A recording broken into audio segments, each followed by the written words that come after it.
We are going to start. Good afternoon, everyone. We are welcome to another episode of our monthly presentation at the Center of Excellence in Migration and Global Studies of the National Open University of Nigeria. And we are going to have another interesting presentation today. I welcome you all to this presentation, and on behalf of the Vice Chancellor of the National Open University of Nigeria, Professor Olufemi Peters, you are most welcome. And I can see some of our are already online.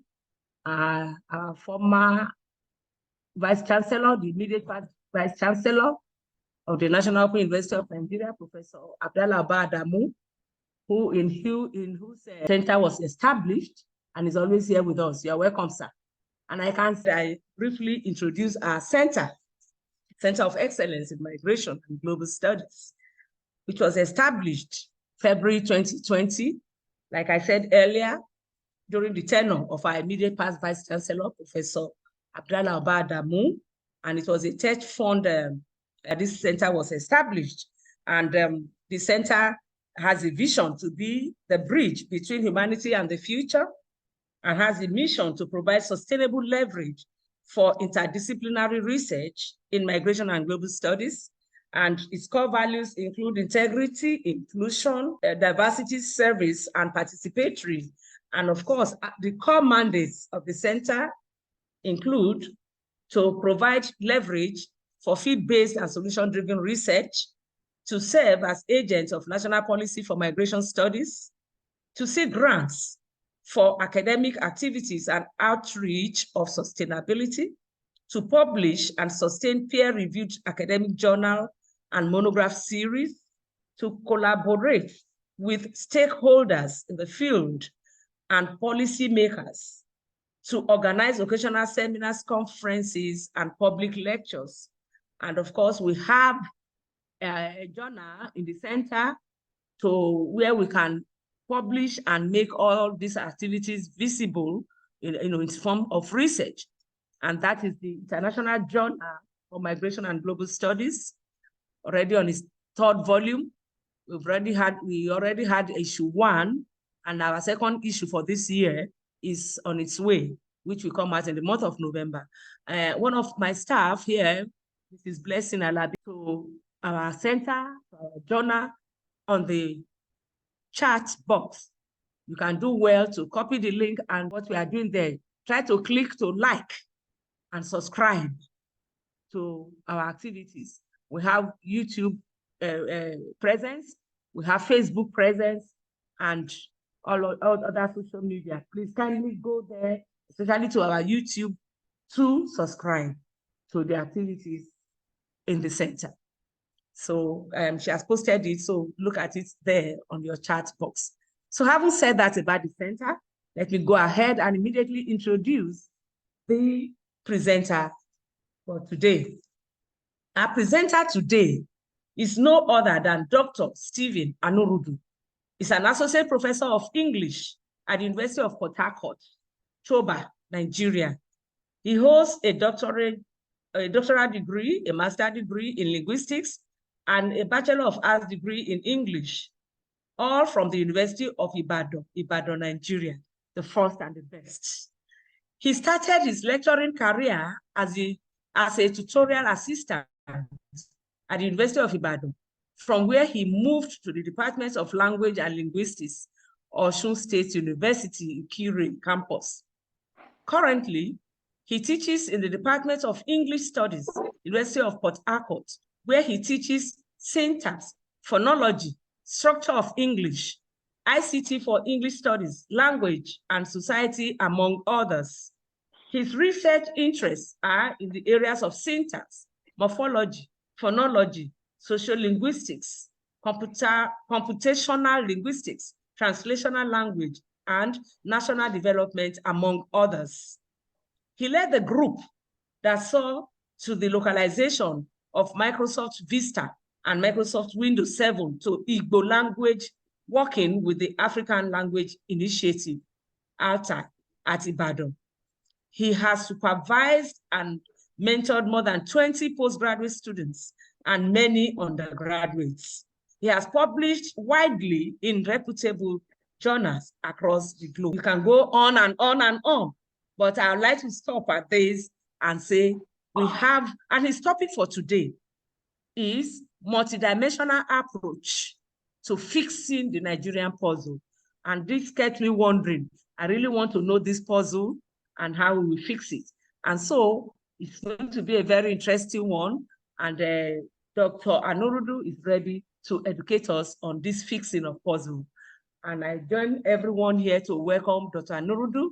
Dr. Anurudu, you are welcome to this platform, and we are all expecting to learn a lot from you.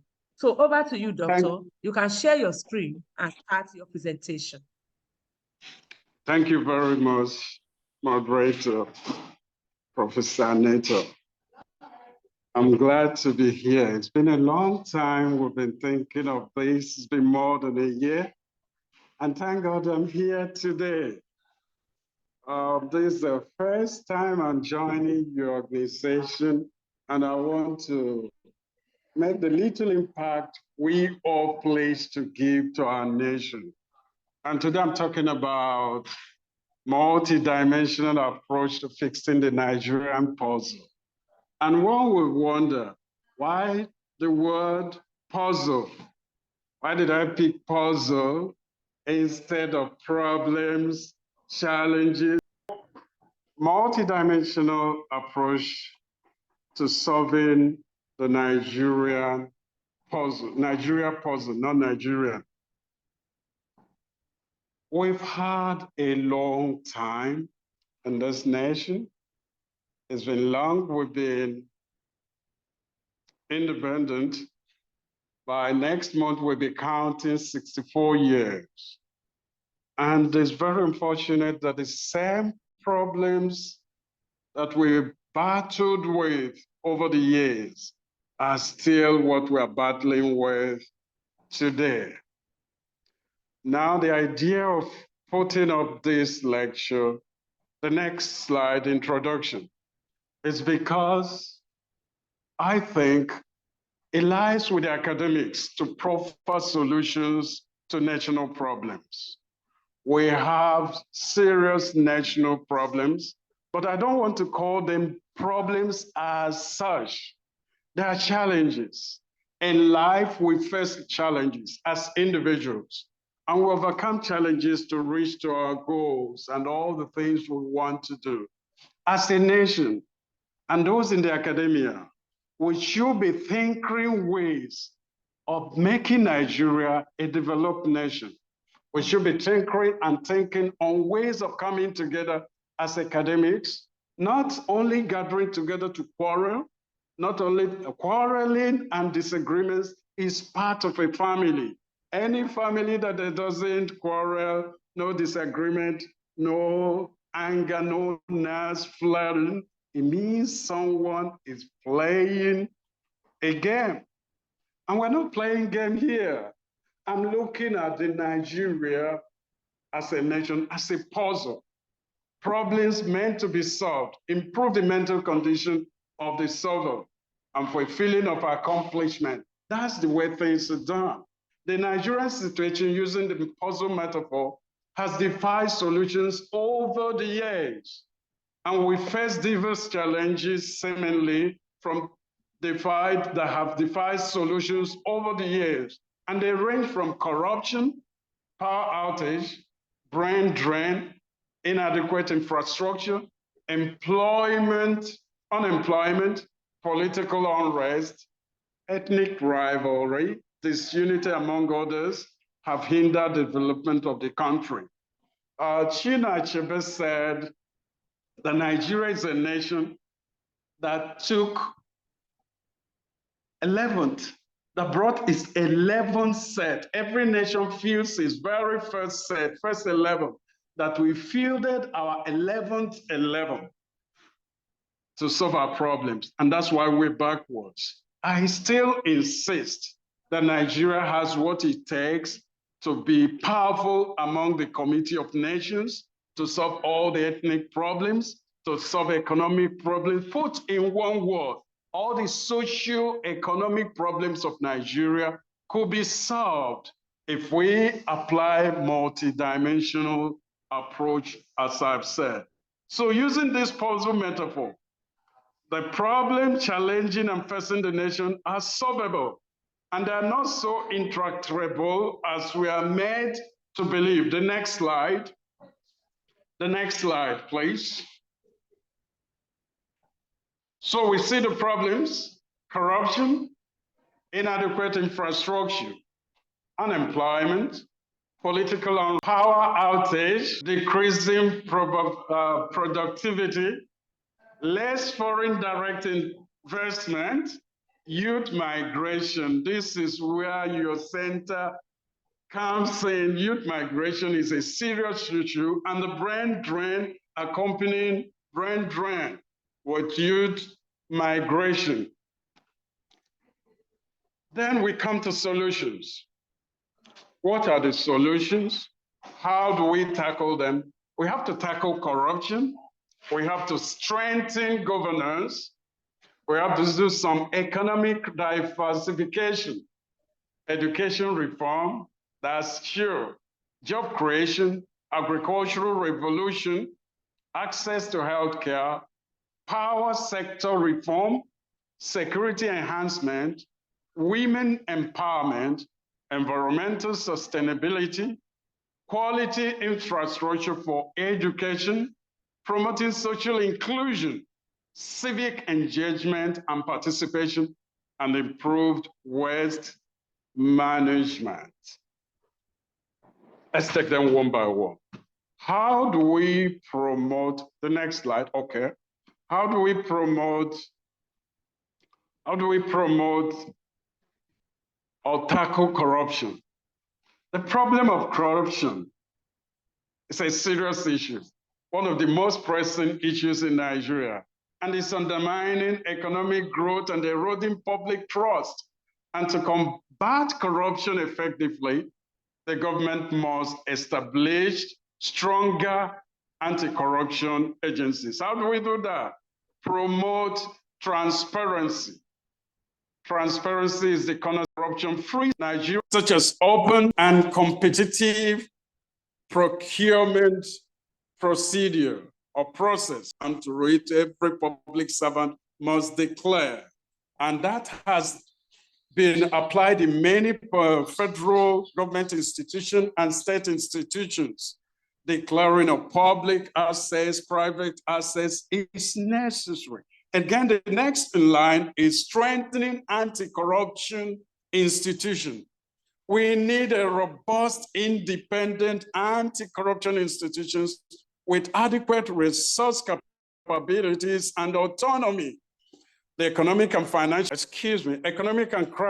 Financial Crime Commission should be independent. It should be allowed to work and not controlled by government. Apart from that, we need to engage civil societies. Civil society should be involved because they have a crucial role of holding government accountable. Without civil societies, government will just do whatever it likes, politicians being politicians, that will support one the other, and they will continue in that wise. And we won't be making any headway. Again, we should foster a culture of integrity. Let it be known. Right here where I'm staying in a village. I've been here for about a week. We come out here by 3 a.m. It's a village in Bayelsa State. I've been here for 3 weeks. You can move at 3 a.m. and nobody troubles you. I was so shocked when I came here. Nobody troubles you, thieves, robbers. I was asking the indigenous, how come it's possible for this to happen? They said, it's their culture here. That when someone is caught stealing, the person is done away. That's, I don't even subscribe to killing thieves. They should be prosecuted. But somehow it's working here. Everything is in peace and people do their businesses normally. Participants should participate. There should be a forum or fora for citizens to participate in governance. If we want to do some reforms, there should be electoral reforms, and we should bring back option A4. President, I like to call him President Babangida, in quote, introduced that, and that gave us the best election we ever had with MKO Abiola. Option A4, that's where the public participate. They decide who comes in and who doesn't come in. One thing with Nigeria is when we have good programs and institutions, waiting time, we throw them away and we keep going for new ones. Why can't we go back to what has worked and use them so that we can foster a culture of integrity? We can have a people-centered, things that are working. Improve service delivery, which improve the service delivery, and that will make things work. Let's move on to the next one, the next slide. Can I have the next slide? Economic diversification. Economic diversification, agricultural development. We should develop our agriculture. Nigeria is blessed stupendously. Israel has nothing. They're living in the desert and they're feeding the world. Why do we have youth? Can't we produce? Where did we keep the granite pyramids? Why have we thrown it away? And the oil palm plantations that were giving us foreign exchange in the within the First Republic. So what happened? Why did we discard what's working and we're going for something new? Because we discovered oil. Can we not go back to whatever worked and let it work? There should be key aspects of economic diversification in Nigeria. Agriculture is already one. Tech and ICTs are another. Our people should be trained. The next is agriculture was the mainstay of the economy. I mentioned that before now. Bring back the regional investments in cocoa, in oil palm produce, rubber plantation, granite pyramids of the years past. We need these things back. We are not okay just the way things are. We want to go the way of the West. No, the West have the economy, and we have our economy. We have our people. We have our culture. Now Nigeria is rich in agriculture, rich in mineral resources, rich in manpower, rich in everything. Let's make these things work. The next slide, you already there, education reform. Education reform in Nigeria is a critical aspect of the country's developmental agenda. Every government has on that, but how many of the governments really take it serious? It's a matter of saying it, but are we doing it? The government recognizes the importance of providing quality education to all Nigerians as a means of achieving sustainable economic growth, reducing poverty and addressing social inequalities. So there should be one, access to education. Why should a child in the South have scholarships and go to school and be trained? Why should the child in the North go to Amajiri schools? No. Why can't they have good schools? Why can't there be such programs that educate and make education free at both primary and secondary education? When there's a level playing ground and there's access to education, developmental goals could be achieved. Curriculum review in our education.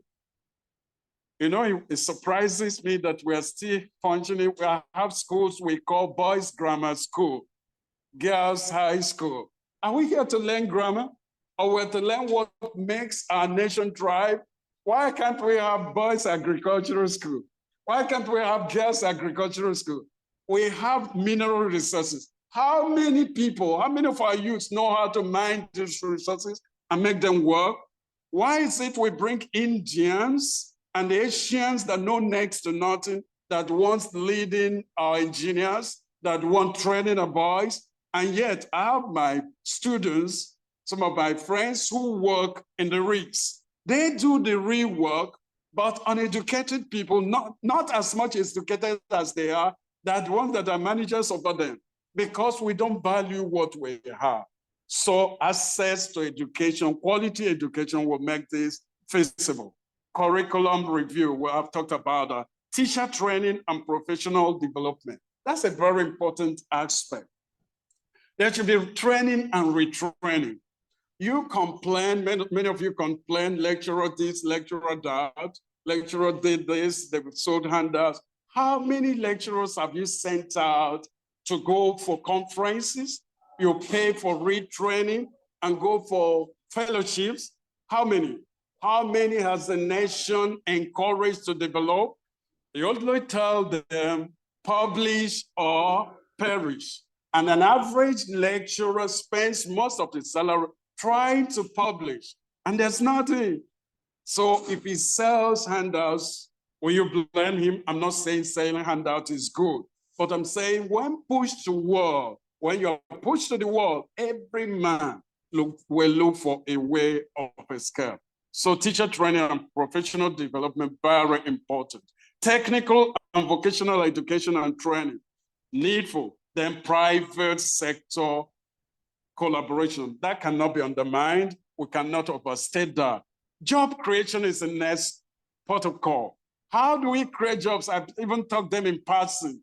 We have agriculture, we have rich arable land everywhere. If you are traveling from here to Abuja, as you're going on the way, you see lands everywhere. If you're traveling from Abuja to the south, to the west, you see land everywhere, arable land, lying west. And what you see is foreign investors that are coming and they're taking the land, they're building, they're producing, they're selling to us. Why can't we get our people involved and make them develop?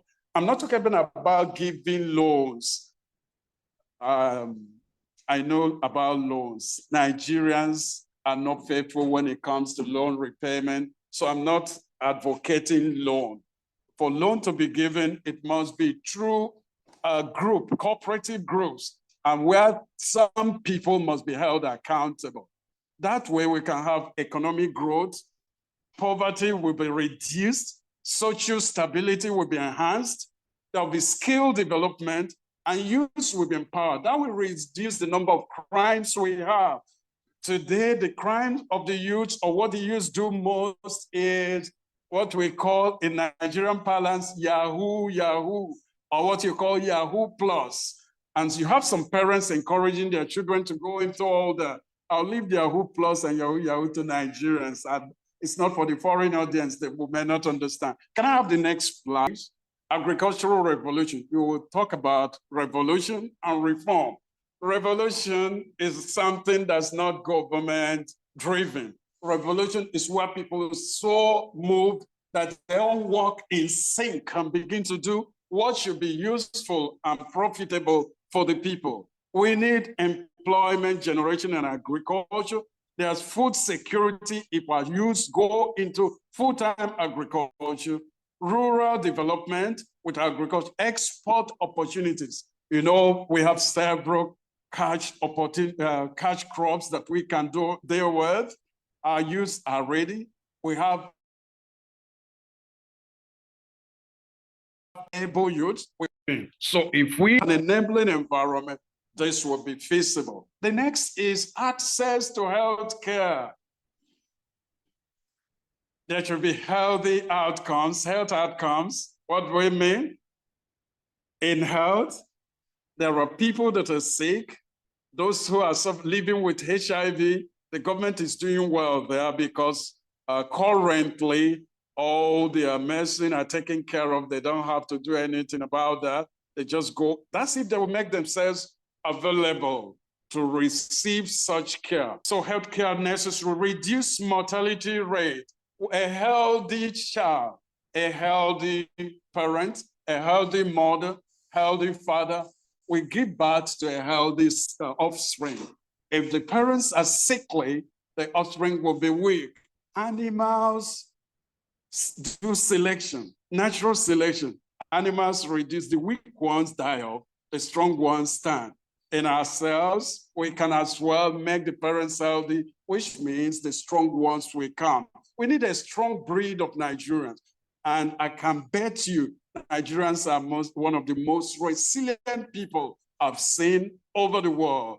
Nigeria is a nation to be proud of, but we need enabling environment to see the best in this youth generation. Reduce mortality, healthcare infrastructure, hospitals. Here in the village where I am now for a week, there are very few health centers. It should be so spread that waiting little, 1 kilometer, 2 kilometers, you can have health care facility. That should be the goal for this nation.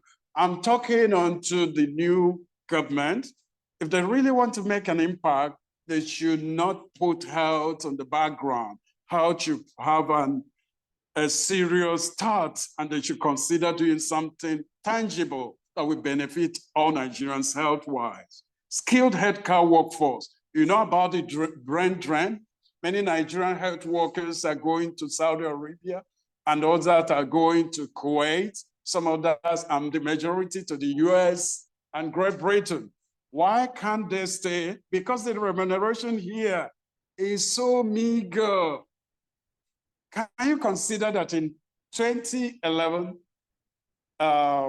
somebody that earns 250,000 in 2011, and today he's still earning 280. Tell me what has happened. Over the next 10 years, it's about 1,000 different. A dollar was 100, about 120 in 2010, 2011. Now think about now that a dollar is 1,000, and you're still earning almost about the same salary.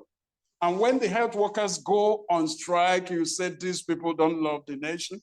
You can put it at par with every other civil service, every other personal worker, every other person working in government. You realize as the days improve, your salaries are decreasing. So skilled healthcare workforce requires money. They should be highly remunerated. You don't spend 7 years, 8 years, 9 years in school, and when you come, your take home cannot take you home. That's not fair for this generation of health workers. Something urgent needs to be done. Healthcare insurance or health insurance, well, Nigerians don't like insurance, but if it's forced to be in their salaries, they will sure do it. They will sure do it. So move on to the next one. Next slide. Power sector reform. If there's anything that has troubled many Nigerians, it is power. Power in Nigeria seems to be for those who could pay. That is, those who are able to buy and afford solar systems, renewable energy, every other form of energy. Those are those who have power. But for us, the common man, the ordinary person in the street will rely on NEPA. NEPA with their supply.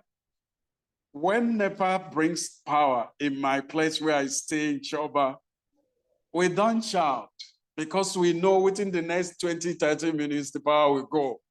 And when power comes for 2 hours, we celebrate it. If it lasts 3 hours, we celebrate it. You go to your place of work, a government institution, and you want to see power. The power is not always there, and it comes and goes. When I was a student in the University of Ibadan, in my undergraduate, if NEPA or for any reason power goes, in my Katanga hall, I stayed in Independence Hall in University of Ibadan. Now we'll be counting 1, 2, 3, 4. Before you reach 10, the power will be back. If you try it now, you're wasting your time. So there should be improved power supply. The next is economic growth and job creation. Yes, the power sector provides means of economic growth. There are people who are developing water power generators. Have they been encouraged? There's a young man in Malawi that developed a turbine, wind turbine, that was able to give power to his village. We have creative, young, ingenious young people that can do that. They should be encouraged. We only read them and see them on on the social media, on the internet, and that's all we hear of them. We don't hear of investors, Nigerian investors, investing in them to produce it in mass production so that everyone will have it. And we can solve the problem of power. We are giants in the sun. Nigeria is in the sun. We are now harnessing the power of the sun we have. We have everything, and yet we are not working. Foreign direct investment, yes. I talk about this even with a pinch of salt. During Abacha's reign, we witnessed regrowth, economic growth, because most of the foreign nations were angry with Abacha, therefore they allowed Nigeria to do its thing. I think foreigners should come, but it's not every sector that they must be involved. No, we should rely on what is for us and what foreigners could do. We should stand up. I've traveled to other places. There are businesses we cannot do as foreigners, but here in Nigeria, there's no regulation. Anyone enters, they do what they like, they treat our people the way they like, and government does nothing. I can repeat, government does nothing. Can't this change? Can't we have a government and a people that are one? Listen, Nigerians are not really after politics. What are Nigerians after? We are after a working system. We are after a united Nigeria. We are after a system that delivers. We are after a people that are truly a people. I hope you hear what I'm saying. I hope I'm not talking too harsh. I hope I'm not going out of sync, out of coverage. Please remind me, if I say the way it's hot in me, I'm tread on toes. So foreign direct investment should be regulated, severely regulated, and government should continually put a role. If you go through, beyond this limit, we seize your license, you leave the country. So during Abacha, things improved, but because many of them ran away. We need to stay, gather what we have, work by us. Renewable energy development, I've talked about that. Efficient revenue collection. Most Nigerians don't pay tax. It's only civil servants. Because the government had access to our salaries, they just take it the way they like, and it's easy. But the people in the streets don't pay taxes. Can I have the next slide? Security enhancement. It's already there. We have to protect lives and property. There's so many people who are living, I don't want to mention, as refugees in their own country. That's bad. And that's not something for a year. It's not something for 2 years. It's not something for 3 years. For more than 10 years, there have been people living in refugee camps, Nigerians, and we're not in a war, in quote. Or can we say we're in a war? Is the Boko Haram crisis a war? Is the insurgency in the south a war? Is the insurgency everywhere? Are there war issues? No. These are issues that could be dialogue-driven. These are issues that could be settled. I want to tell you the most peaceful people I've seen are Nigerians. Nigerians are peace-loving. If treated properly, this nation, America, is a child's play. I don't see America as big enough. That's why America is working underneath. They're afraid of Nigeria. Are you not afraid of Nigeria, that when we shall arise, things will turn around? I went to school. In my school, I have a friend from the north. I had a friend from Yoruba. I stayed in a Yoruba man's house. I am from the east. I'm one of my friends from the south. We have friends everywhere. In schools, we're one. But when we come out to lead the real life, politicians begin to balkanize us, separate us, and tell us, no, you're Muslim, you're Christian. Can't we divest and remove all those things that divide us and make this nation one? How long will we continue to be a laughing stock to other nations? If Nigeria gets it right, all other countries in Africa will follow suit, because we are the model to follow. We are the giant in the sun. We have the numbers, we have the capacity, we have the resources, we have the manpower, we have all it takes. I want to, no, it's no longer a surprise considering that you're a professor. You know what's happening? You know, in America, most of the well-trained, highly skilled workers of Black race, majority of them are Nigerians. So Nigerians are making a mark. What the nation cannot give us, we're going outside to do it. Can't we harness all that and bring them back and develop our nation? Is it a big thing to ask that we live together? Is it too much to ask that Nigeria work? Why do politicians continue dividing us? Okay, let's move on. Protecting lives. Lives and property must be protected. Combating insurgency and terrorism, that's a little thing I say could be solved overnight if we want to. Community engagement and dialogue. I've mentioned that. Border security and transnational cooperation. There was a time Niger we wanted to fight months ago. There was a time Niger helped us defeat Boko Haram. That's what I mean. Move on to security enhancement. So we have border security, then judicial reforms and law enforcement. There should be law enforcement. Okay, in conclusion.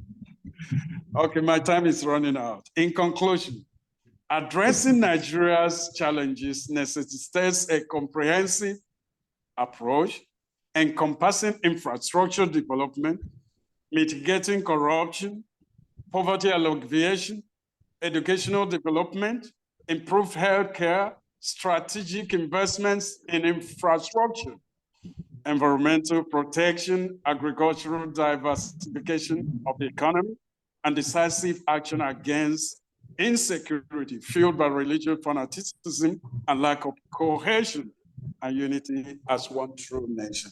Now, having come to an end, what are we going home with? What's the one thing you can summarize this? One thing you can summarize is Nigeria is difficult puzzle, but a puzzle means it could be solved. We can come together, think tank as academics, and bring about solutions.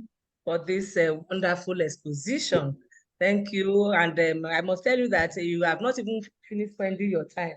Maybe the person was fast in bringing conclusion to you, and it's all working well for the good of everyone. So we really appreciate your presentation. And please stop sharing, the person sharing the screen, and stop sharing so that we can see ourselves as we are fully.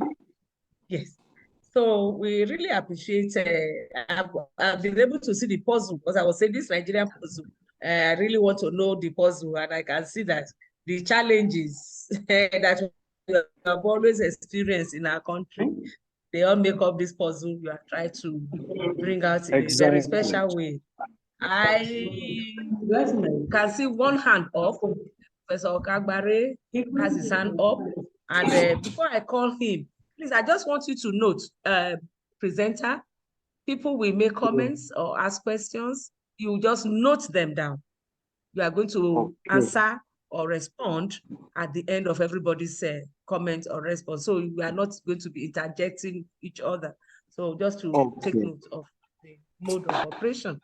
Thank you so much. One thing really interests me, you said the youth, the youth corpus could be made to maybe till our land. They should be able to work in agricultural setup instead of taking them to schools. I just want to say my own part of that is that, yes, for them, going to school is not a waste of time, because perhaps some schools don't even have enough teachers in certain courses.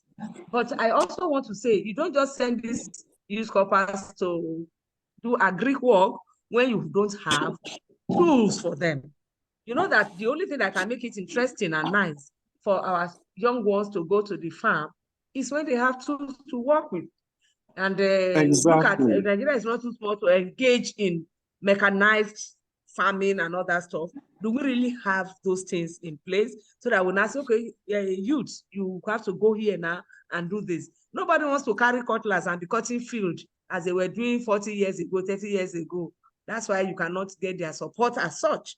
But when you give them the tools, I'm sure most of them will be encouraged, I want to say, to go into farming and really get something out for us. So our money should be judiciously used, my own take now, to get equipment for the youth to do the needful. And then, of course, I'm also very happy to say that we need a grammar. You know, you said some people went to grammar school. That was very interesting to me, that we don't need grammar school.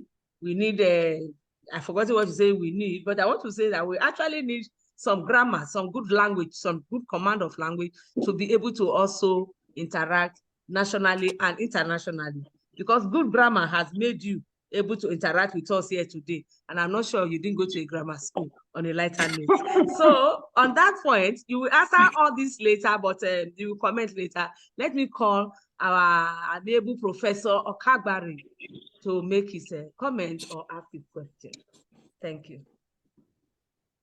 Yeah, thank you very much, Director. And I thank the presenter for articulating all the problems, because really he understands the Nigerian context very well, and he has articulated the problems. Now, I actually wanted to say, you know, we are in a country where the government is anti-intellectuals. So how do we mobilize the intellectuals, the academics, to be able to positively influence government decisions? Because these are people that don't want to listen to you. The experience of ASU is something that is very fresh with us, so we know. Government don't want to see intellectuals. If anything, they can even prefer to have them go into extinction and have their way than bring them to corridor of power. But we all know that these are the people who can help solve Nigerians' problems. So how do we mobilize the academics to influence government decisions? And then the other thing, we talked about option A4. Personally, I don't think that option A4 is actually a solution to our problem. Because when option A4 was practiced, yes, of course, it turned out it was a good election, yes, but there were also other issues that followed. There were a lot of interpersonal conflicts. People were being terrorized. In fact, wives who voted against their husbands were dismissed. Marriages broke up, you know. Even some landlords injected tenants who didn't vote for people of their choice, because they have the privilege of knowing now who you actually voted for. And that is why the issue of the open secret ballot came on board. But I think that our real problem is not the openness of the ballot, as it were. The problem is the INEC officials who connive to give wrong figures to the politicians. That is the problem. So we need to find out, how do we deal with this issue? Because if you look at the last election, yes, people were counted. There was no problem with the counting of the votes. The problem would normally arise between what the presiding officer recorded and what was collated and announced as the outcome of the polls. So how do we ensure that INEC is made accountable to do what they are supposed to do and save us this whole trouble that we are going through now? Thank you. Thank you very much, sir. I don't know. I can't see any other hand up for now. Maybe you may wish to respond to these comments, where maybe because of that, you have more people say one or two things. Over to you, Mr. Presenter, sir. Okay. On youth corpus, do I answer yours too? Yes, I'm one of the people who commented. All right. Yeah, to answer. On youth scopers being involved in farming, I say that with a mindset that tools will be made available. I don't expect youth scopers to go farming the way we did 40, 50 years ago. No, that cannot be. It's taken for granted that tools will be made available. If we have money for all the frivolities we do as a nation, those monies wasted are enough to take care of equipment, equipping our fields, equipping. Also, you talked about teaching being important. Good. It's very important that many schools don't have teachers. And why are many jobless? Why do we always need to youth corpers to go and teach? Why can't we employ them? We only employ them to teach for 1 year, and they go, we pick new ones. We are using them as free labor, and we're paying them nothing. Teaching in schools should not be left to corporates. There are many other things they should do. But those who read English or grammar like I did, you said grammar, should go and teach grammar. Those who read Greek should teach Greek. But there are so many others that could be involved in farming. Although not necessarily youth corpers, we can get youths anywhere to fill that void.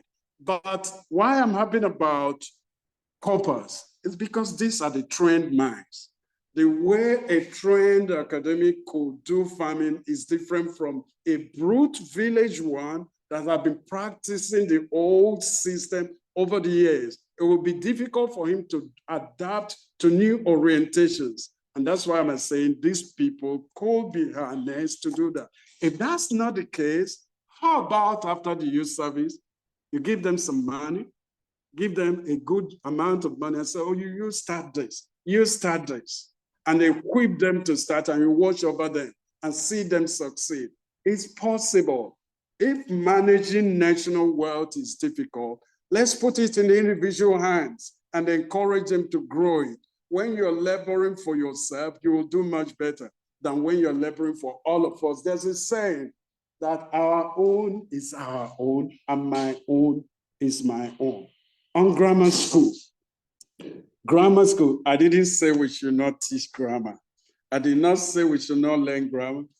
What I'm saying is, as much as we are learning English, learning grammar, teaching the rubrics of how to speak, how to talk, the etiquette of speaking, and all that, there are fundamental issues that borders on our livelihood, employment generation, fundamental issues, living peacefully with one another, having a national orientation, having an orientation where people are valued, not where some sect of people are valued, the others are valueless. Why is it our senators and the honorable members are saying we should tighten our belt and make some sacrifices, but they are not willing to make sacrifices to bring down the jumbo salary they are earning? No, that is too hypocritical.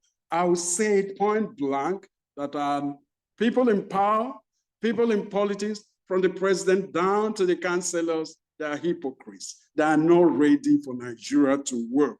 If they are ready for Nigeria to work, they should come down from their high hills, their high horses. They should come down and meet us where we are. These problems are simple. They are minor problems. We in the academics, as Professor Kagbare could know, we have the answers, we have the solutions, but we'll never be allowed there because it's a matter of dog eat dog. I get what I can get. Anti-intellectual, yes, that's Prof's question. I know the government is anti-intellectual. They don't want anything from the intellectual, but it's the intellectuals that turn things around. When there was problem with drugs, it was a university professor that brought, Dora Quilly, that brought a change. When Nigerian currency were having problem with banks fizzling out, it was Soludo from the schools that brought solution. Until we start using our intellectuals to solve our problems, we'll keep going round and round in circle. there's a saying, it's only a fool that does the same thing the same way all the time and expects a different result. It doesn't work like that. If the government is anti-intellectual, we're not going anywhere, because the intellectual base is the real foundation of growth and development in any nation. Why is it our intellectuals are moving? Why is there the brain drain? Why are they moving out? Go to America, many professors have, some of my friends are calling me, what are you doing in Nigeria? Come over. I said, I don't like being staying in a foreign land. I like it here. Those things, they say you are undervaluing yourself, that you should come over. Am I going for a missionary work? Come over to Macedonia and help us? No, things are good there. I'm okay to be here, but I don't like the situation. Anti-intellectual, it's been there. And that's because of the military background. Some people are even calling military to take over. That's rubbish. That's bullshit. The military destroyed Nigeria. Where we are today, they caused it. Why do we want them back? So intellectual, until we solve this problem. How do we solve it? Prof, if I tell you I know how to solve it and make the government accept intellectual, I must be telling a lie, but it's still the story. Those days we are in the university, we boast the police will not, the police forces, soldiers will not enter our campuses. But eventually, our student union were bought over. Now police enter, arrest us, do anything to students. There's no more student unionism. All the checks and balances and things that could make the government listen to us are broken down. So we need a general reorientation. And that's when the academics come on table with government. That's if government are ready. As far as I know, this government, all the governments in Nigeria are not ready for intellectuals to make impact. They only need those who want to eat, chop, and chop. One of the government personnel was asked, why were you making noise when it was Jonathan's regime? And now you're quiet. And he answered his friend, it's not public, and said, do you talk when you are chopping? Do you talk when you're eating?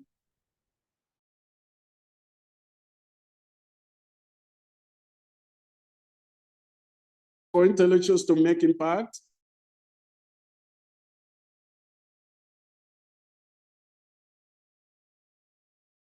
Internet is... Nigeria can be turned around within time. On option A4, sorry. Can I still talk? Yes, you can. Your network option A4. Okay. I still insist option A4 is good, but I'm not saying we must adopt it. But we must adopt something. The part of option A4 I'm really concerned with. It's not about open secret ballot or the open ballot. The part I'm concerned is, if you cannot pass through your community and be accepted by your community, you don't vie for any position. That's the part of F4 I'm saying we should adopt. It's not a fraudster. Everybody knows him in the community to be a fraudster. Before you know it, he's the governor of a state. And what do you expect from a fraudster? So if we start from the grassroots, let the selection be done from the grassroots, that will weed out many of these fraudsters who claim to be politicians. On connivance and colluding with INEC, well, as long as the heaven stands, evil will still reign unless the good people fight against evil. There's no other way but for us to stand up against them. Thank you. Thank you very much, Doctor, for those responses. I don't know, I can't see any hand up, but I can see some people here who can still, okay, Professor Tijani, I was going to look out for you. I can see Dr. Alero there. Dr. Alero Akujobi. I can see Mrs. Ileka. Many people are here. They should be able to say something. Let us make this thing very interactive. Okay, Prof, Professor Tijani, over to you. Thank you very much, Director. And I want to commend the audacity of the presenter to give us this advocacy presentation. Once in a while, we need such on this center. I will be looking for more data-oriented. Should we have the cost to review for publication in the journal of the center? Having said that, I'm just curious about this issue of option A4, and some of us, you have to please educate us. We learn every day. When you stop learning, you become stupid. It's a popular saying by somebody that I know, and that is myself. So I learn every day. I learn from my students. And so many of them will be shocked when I say that. They say, Prof, you should know everything. I say, no, it's a lie. If any of us says he or she knows everything because he's a professor, tell him I said he's a liar.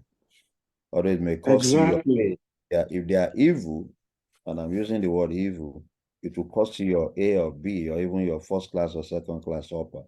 But having said that, I'd like you to kindly expatiate on this option, A4. I was thinking of my A4 exercise book or notebook at my grammar school. I went to grammar school. And I thank you for not having any grudges with those of us that went to grammar school. It used to be Lagos Secondary Commercial Academy, and it was changed to Ilupeju Grammar School. We were the afternoon section. But I haven't said that.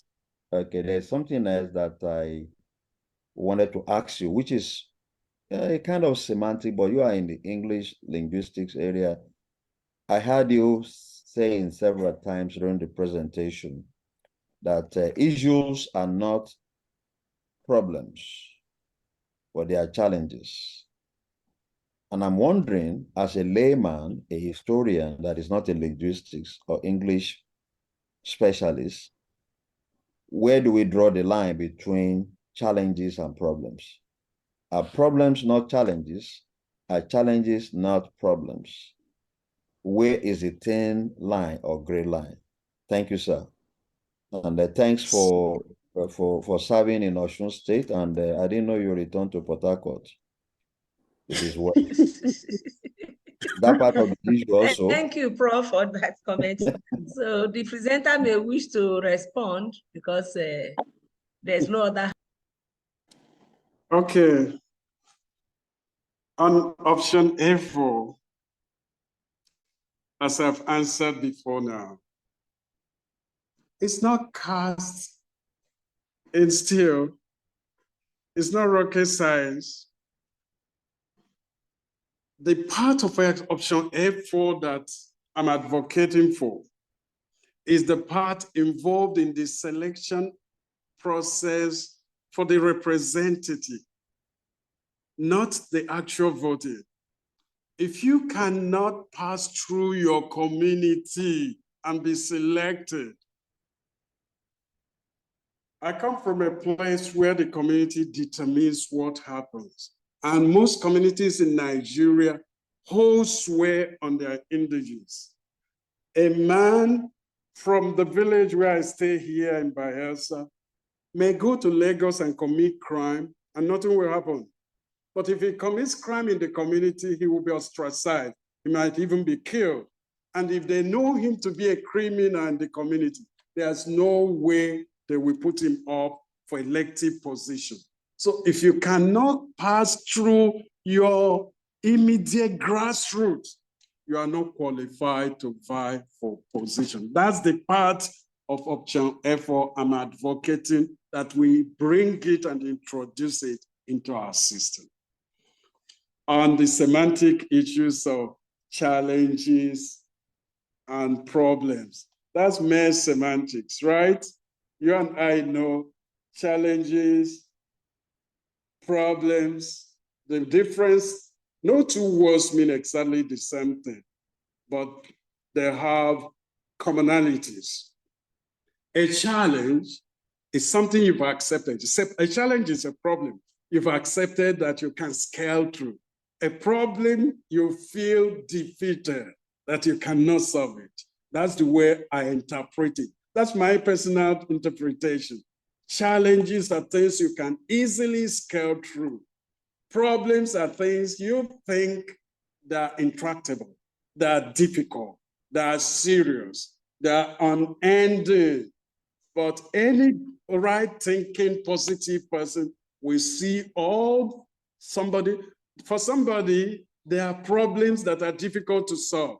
But for another, there are simple challenges, there are hurdles you cross in getting to your goal. That's why I made that distinction. It's not casting gold, right? I hope I've answered you, Professor Tijani.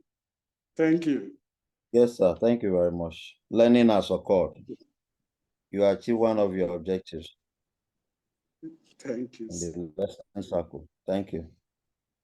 I'm grateful, sir. Yeah, thank you very much. Let me see. I want to call on somebody. Dr. Akujobi Alero. Mrs. Sileka, can we hear your administrative voice in this matter? Good morning, ladies and gentlemen. I think it has been an interesting one, and I like these presenters' guts, because it takes courage to hit the nail bang on the head for everybody to accept or reject. I have found it very interesting, and thank you for calling me. I didn't really mean to talk. Thank you. It's a long time I've heard your voice, so you know that if I see you, I will call you. Thank you very much. Well, if Dr. Alero will not talk to us, even though we wanted to hear her voice, let me call somebody from the center. Rise from the dead. Okay. Well, it looks like everyone has said something. Let us, Professor Abdallah told me he had a lecture by 1. That's why I'm sure he left before everyone else, because he's one of those who would have made a comment. Having said that, I want to say, before I thank everybody for coming here, even though we have very more reaction, more comments, I had asked the presenter to invite all his contacts. I'm not sure he did, because I cannot see many faces that are saved here. I did. Most of my friends are in classes. The students are in classes. People they have one excuse or the other. Okay, it's fine. At least it will be publicized by being put on YouTube, and people can still continue to, react or say something. I said before we commenced this meeting that today, and we had asked him that he should give us our rice and stew through